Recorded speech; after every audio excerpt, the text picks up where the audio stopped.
അങ്ങനെ നമ്മൾ കുറ്റിപ്പുറത്തെ ചോറും മീനും കഴിക്കാൻ വേണ്ടി എത്തിയിട്ടുണ്ട്.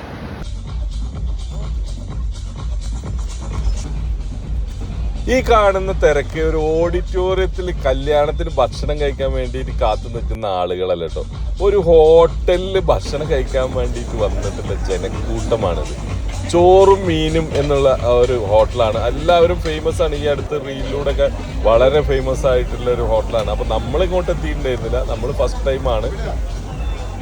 നല്ല ഫ്രഷ് ആയിട്ടുള്ള മത്സ്യങ്ങളാണ് ഇവരിവിടെ പാചകം ചെയ്യുന്നതെന്നാണ് എനിക്ക് കാഴ്ചയിൽ മനസ്സിലാക്കാൻ കഴിഞ്ഞത്.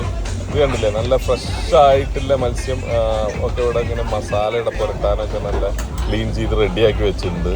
ഇത്രത്തോളം ഈ ഫ്രഷ് ആയിട്ടുള്ള മത്സ്യങ്ങൾ സംഘടിപ്പിക്കുക എന്നുള്ളത് വലിയ റിസ്ക് ആയിരിക്കുമെന്ന് എനിക്ക് തോന്നുന്നു. അതുപോലെ ഇവർ ഏറ്റവും സ്പെഷ്യൽ ഒരു ഐറ്റമാണ് കാളാഞ്ചി പൊള്ളിച്ചതാണ് ഈ കാണുന്നത് കേട്ടോ. ഒരുപാട് ഐറ്റം മീനുകളുണ്ട് കേട്ടോ. അതിൽ കിങ് ഫിഷ്, മാന്തൽ, മുങ്ങൽ, ചെമ്മീൻ, കല്ലുമ്മക്കായ, അയില, അതുപോലെ ആവോലി, എല്ലാ ഐറ്റംസും, അതുപോലെ ഒട്ടനവധി പൊടിമീൻ, കരിമീൻ, അങ്ങനെ ഒരുപാട് ഐറ്റംസ് ഉണ്ട് കേട്ടോ. നമുക്ക് 2 മീൻ തിന്നു എന്നാണ് പറയുന്നത്. 2 മീനല്ല, 2 കഷ്ണം. പോരാത്തതിന് 2 തരം അടിപൊളി പായസം ഉണ്ട് കേട്ടോ. നല്ല ശർക്കര പായസവും പാലട പായസവും. ശർക്കര പായസം എടുത്തു പറയേണ്ട ഒരു പായസം തന്നെയാണ്. പക്ഷെ അലോകിന് പാലട പായസമാണ് ഇഷ്ടപ്പെട്ടതെന്നാണ് പറഞ്ഞത്.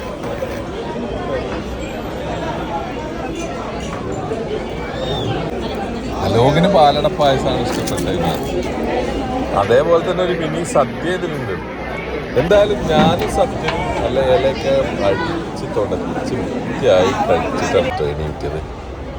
അതുപോലെ തന്നെ മറ്റൊരു കാര്യം കണ്ടില്ലേ, അതായത് ഒരു സൈഡ് റെയിലും ബാക്കിൽ ഭാരതപ്പുഴയാണ് കേട്ടോ. നല്ലൊരു മനോഹരമായിട്ടുള്ള ഒരു ഏരിയയിൽ കൂടിയാണ് ഇത് സ്ഥിതി ചെയ്യുന്നത്.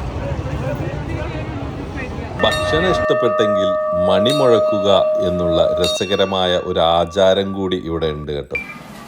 അങ്ങനെ നമ്മളും ആ ആചാരം തെറ്റിച്ചില്ല കേട്ടോ. കാരണം നമുക്ക് ഭക്ഷണം വളരെ ഇഷ്ടമായി.